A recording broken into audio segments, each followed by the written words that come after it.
Hello all, welcome back again. बाळांनो, last व्हिडिओमध्ये आपण ट्रान्सक्रिप्शन, ट्रान्सलेशन आणि म्युटेशन बद्दलची माहिती पाहिली. Now we are moving ahead. आपण टॉपिक मधील या पुढचा भाग पाहणार आहोत आणि तो पुढचा भाग म्हणजेच related to evolution. So in the topic many definitions had given about evolution. Evolution बद्दलची ओळख करून देत असताना खूप साऱ्या व्याख्या दिलेल्या आहेत. मला सिम्पली इव्होल्यूशन म्हणजे काय, तर कुठल्याही ऑर्गॅनिझम मध्ये कालांतराने होत असलेले असे बदल जे त्याला जगण्यासाठी मदत करतात. Evolution is nothing but the progressive development occurring since the duration of time. तर वेळाच्या प्रवाहामध्ये होत असणारे चांगले बदल याला आपण इव्होल्यूशन असं म्हणतो. आणि इव्होल्यूशन नेहमी प्रोग्रेसिव्हच असतात, स्लो डेव्हलपिंग प्रोसेस असते. चला तर पाहूया टॉपिक मध्ये आलेल्या इव्होल्यूशन संबंधीच्या व्याख्या. The first one about evolution is the gradual change. evolution he gradual changes असतात, हळूवार होणारे बदल असतात. evolution is the gradual change, not sudden. आपण सडन म्हणणार नाही. सडन चेंजेसला आपण लास्ट जेनेटिक एक्सप्रेशन्स मध्ये पाहिलेलं नाव आहे mutation. So evolution is the gradual change occurring in living organisms over a long duration.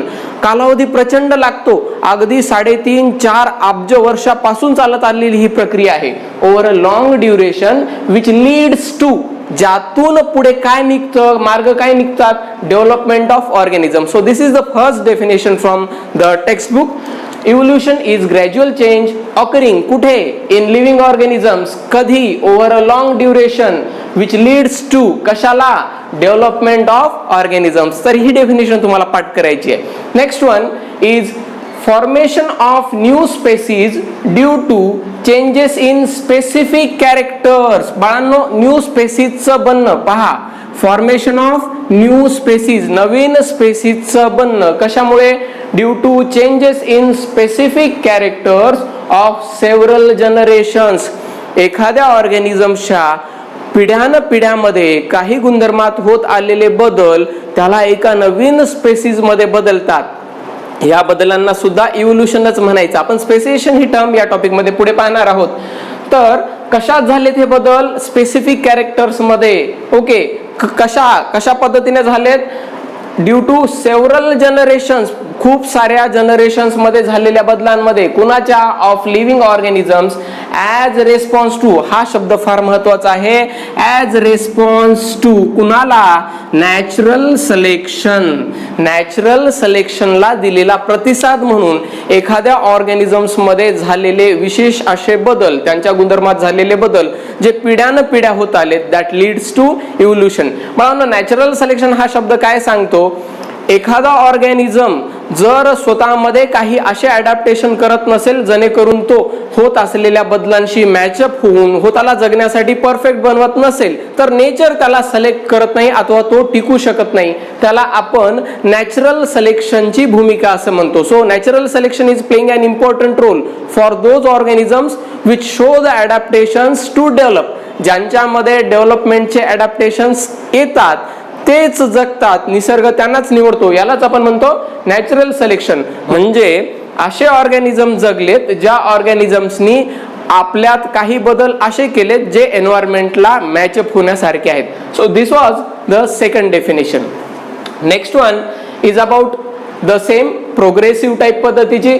Progressive development of plants and animals from the ancestors, त्यांच्या ancestor पासून होत आलेली progressive development having different structural and functional organization. बाळांनो, evolution ही progressive development आहे. Evolution is the progressive development. It is slow going process. Features लक्षात घ्या इव्होल्यूशनचे.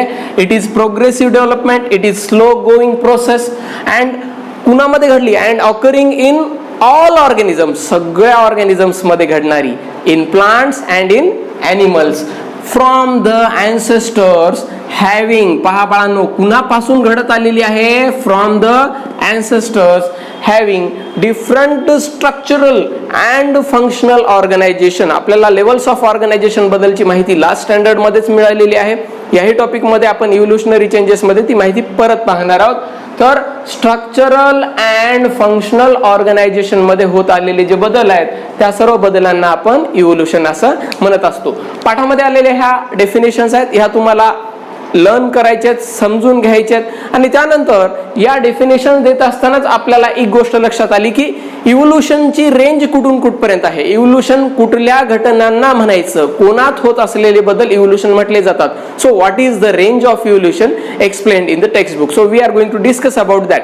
बाळांनो पहा, रेंज ऑफ इव्होल्युशन बद्दल आपण चर्चा करत आहोत. तर इव्होल्युशन झालं कुठून? It is not related to only biosphere, not merely biosphere,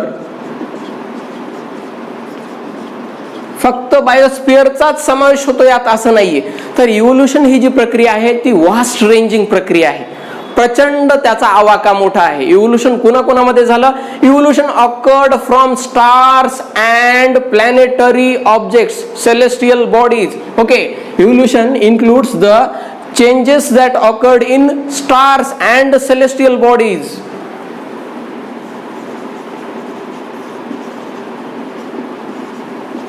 Changes in stars and celestial bodies. बाळांनो, इव्होल्युशन म्हणजे सर्व ठिकाणी होत आलेले बदल आहेत. यामध्ये केवळ बायोस्फिअर म्हणजे आपण अर्थ पुरतं मर्यादित न ठेवता तारका समूहांमध्ये, विश्वामध्ये सुद्धा प्रचंड असे मोठे बदल होत आले, त्याला आपण इव्होल्युशन मध्ये इन्क्लूड करत असतो. So range of evolution is vast. Okay, इव्होल्युशनची रेंज ही प्रदीर्घ आहे, मोठी आहे. Next one, how life came into existence.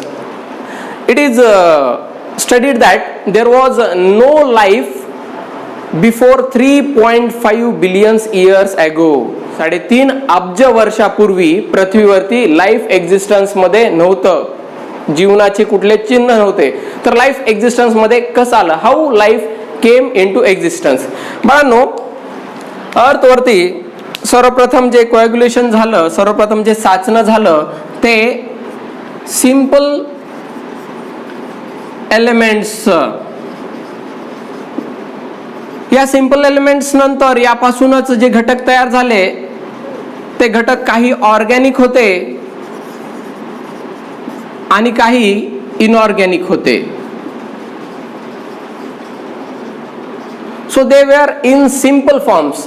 Simple elements to simple organic and simple inorganic. आता याही पुढे जाऊन due to the atmospheric changes at the cost of chemical changes in the surrounding, what happened? These substances turned into proteins and amino acids. आणि ह्या substances पासूनच हळूहळू protein आणि amino ऍसिडची निर्मिती झाली. So these substances turned to proteins and amino acids. Proteins आणि amino acid मध्ये यांचे बदल झालेत आणि मग ह्यानंतर मग कुठेतरी प्रोटोप्लाझमिक लाईफ फॉर्म एक्झिस्टन्स मध्ये आलं. Protoplasm the first form of life. आणि हे जे लाईफ एक्झिस्टन्स मध्ये आलं त्यानंतर मग सेल डेव्हलप झाल्या. सेल डेव्हलप झाल्यानंतर सेलची नंबरिंग वाढली ॲटमॉस्फेरिक चेंजेसमुळं, केमिकल चेंजेसमुळं. आणि त्या सेल टिकल्या ज्या सेलनी स्वतःमध्ये असे ॲडॅप्टेशन्स दाखवले जे की सराउंडिंगशी मॅचअप होतील. So only those cells can survive, those cells could survive which shown the adaptations with the changing surrounding, and those cell perish which didn't shown any changes or any adaptations for the surrounding. कुठलेही adaptation न दाखवणाऱ्या sale नष्ट झाल्या. तर इथे सुद्धा आपण पाहतो, इथे सुद्धा आपल्याला पाहायला मिळालं की नॅचरल सिलेक्शन येतं.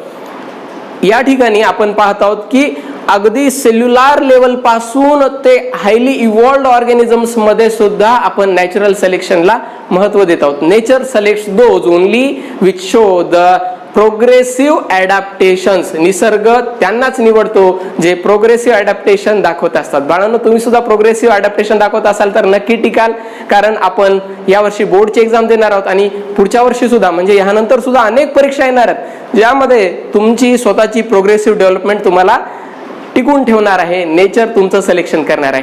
पहा बाळांनो, इथे लाईफ एक्झिस्टन्स बद्दल आपण थोडक्यात माहिती पाहिली, how life came into existence. तर यानंतर ऑर्गनायझेशनल डेव्हलपमेंट होत गेले, from the cellular level organisation to the tissue level organisation, tissue level to the organ level organisation, organ level नंतर मग हळूहळू बॉडी इव्हॉल्व्ह व्हायला लागली आणि बॉडी नंतर आपण कॉम्प्लेक्स ऑर्गॅनिझम्स मध्ये आलो, आपण बनलो. तर ही प्रोसेस अगदी स्लो होत आलेली आहे. It took a long duration, प्रदीर्घ अशी कालावधी घेतलेली ही प्रक्रिया आहे. Okay, next one is about biodiversity. Biodiversity बद्दल आपण पाहूया की जे फॉर्म्स ऑफ लाईफ अर्थ वरती आहेत त्यामध्ये प्रचंड अशी विभिन्नता दिसते. What is biodiversity? Biodiversity is nothing but the variety among the living organisms. मग त्यात सगळे चालेल. बायोडायव्हर्सिटी आपल्याला कशी एक्सप्लेन करता येईल, काय सांगता येईल त्याबद्दल? आपण पाहतो ॲनिमल्स मध्ये जी रेंज आहे, range in biodiversity in animals according to their shape and sizes. What type of animals do we find? We find unicellular microscopic organisms like amoeba, euglena. आणि त्यांची रेंज हळूहळू वाढत गेल्यानंतर आपण डेव्हलपमेंटमध्ये पाहतो की ह्युमन्स, त्यानंतर big large giant animals like huge blue whale, या प्रचंड अशा पद्धतीने सिरीज तुम्हाला ॲनिमल्स मध्ये दिसते. प्लांट्स मध्ये सुद्धा ही विविधता पाहायला मिळते.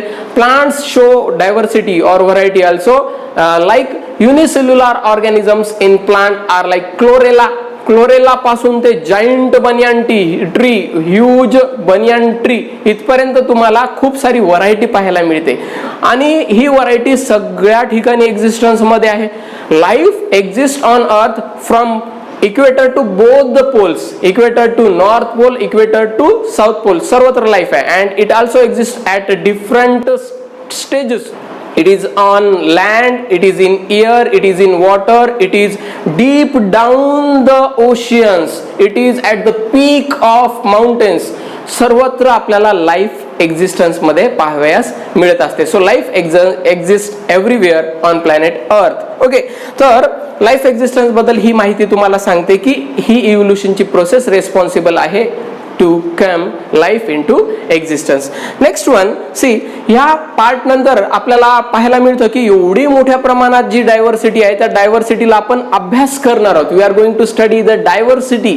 Okay, these organisms according to the census of 2011 near about 87 million species existence is recorded on earth. पृथ्वीवरती 87 मिलियन स्पेसीजचं एक्झिस्टन्स असल्याचं आपल्याला 2011च्या सेन्सस मधून माहिती मिळालेली. तर त्यांचा आपल्याला अभ्यास करणे आणि ही इव्होल्युशनची प्रोसेस अभ्यास करत असताना जर आपण हिस्ट्रीमध्ये पाहिलं, टॉपिक मधला एक कंटेंट आहे पीक इन टू हिस्ट्री. यामध्ये तुम्हाला सांगण्यात आलंय की many science scholars, many philosophers, many religion scholars त्यांनी मांडली आहे इव्होल्युशन बद्दलच्या वेगवेगळ्या थिअरी. त्याच्यामध्ये आपलं इंडियन कल्चर येतं, युरोपियन इजिप्शियन कल्चर येतं, त्याचबरोबर चायनीज कल्चर येतं, नको यायला पाहिजे तरी येतं. तर ह्या गोष्टी आपण शिकतो की त्यांनी मांडलेल्या काही संकल्पना आहेत की लाईफ कशी एक्झिस्टन्स मध्ये आली. तर त्यामध्ये आपलं भारतीय तत्वज्ञान, what Indian philosophy says, what Indian religious philosophy says that our life came into existence from the पंचमहाभूताज. ही पंचमहाभूता कोणती आहेत माहिती आहे ना? शक्तिमान पाहायचे सिरियल, त्यामध्ये कळतं की अद्भुत अदम्य साहस की परिभाषा आहे. ओके, तर त्यामध्ये सांगतं ते पंचमहाभूत शक्तिमानला दाखवलेलं. आता ते आमच्या वेळेसचे सिरियल होते, तुम्हाला आहेत पाहण्यात नाही माहिती, परंतु त्यामध्ये सुद्धा म्हणजे सिरियलचं टायटल हेडलाईन आधी दाखवली की पंचमहाभूतापासून बनलाय शक्तिमान. Everything is made from panchamahabhuta according to the Indian religious philosophy. आणि याकडेच आपण पाहतो की मॉडर्न सायंटिस्टमध्ये ज्या एका सायंटिस्टचं नाव येतं हॉकिंग्स. ओके, तर ह्या व्यक्तींनी सुद्धा, हॉकिन्स या व्यक्तींनी सुद्धा आपल्या थेअरीमध्ये सांगितलंय की life is originated from the पंचमहाभूतास. चला तर हे चक्र फिरत आहे, पूर्वी सांगितलेलं ज्ञान पुन्हा आपण ऍक्सेप्ट करू लागलो. So this is all about the content. आणि ह्यामध्ये आपण ज्या थेरीज पाहतो तर त्या थेरीज मध्ये आपण जी ऍक्सेप्ट केलेली थेरी आहे, now the theory which we are going to learn here, जिथे इथे आपण ऍक्सेप्ट केलेली थेरी आहे तिथे gradual development of living organism आहे. Gradual development of living organisms. So this is the theory that we had accepted among the different theories put forth by different philosophers. बाळांनो, हा जो पॉइंट आहे, या point नंतर आपल्याला शिकणं आहे, हा थेरी ऑफ इव्होल्यूशन पर्यंतचा पॉइंट झाला. या पॉइंट नंतर आपल्याला शिकणं आहे द एव्हिडन्सेस ऑफ इव्होल्यूशन. आपण ज्या गोष्टीच्या आधारावर या गोष्टी मांडत आहोत, या गोष्टी बोलत आहोत, त्यांचे एव्हिडन्सेस काय, कारण आपल्याला लागतं प्रूफ, सबूत पाहिजे, सबूत. तर आपल्याला पुढच्या पिरियड मध्ये शिकायचं आहे एव्हिडन्सेस ऑफ इव्होल्यूशन बद्दल. त्यामध्ये आपण शिकणार आहोत anatomical evidences, morphological evidences, vestigial organs, आणि त्यानंतर राहिलेली एव्हिडन्सेस त्या पुढच्या व्हिडिओमध्ये. चला तर ह्या अभ्यासाला एकदाच छान पद्धतीने रिवाइज करा आणि सर्व काही बोर्डवर दिलेलं जे आहे ते लिहून घ्या. आपण पुढच्या तासिकेमध्ये पुढचा अभ्यास पाहणार आहोत. Thank you very much.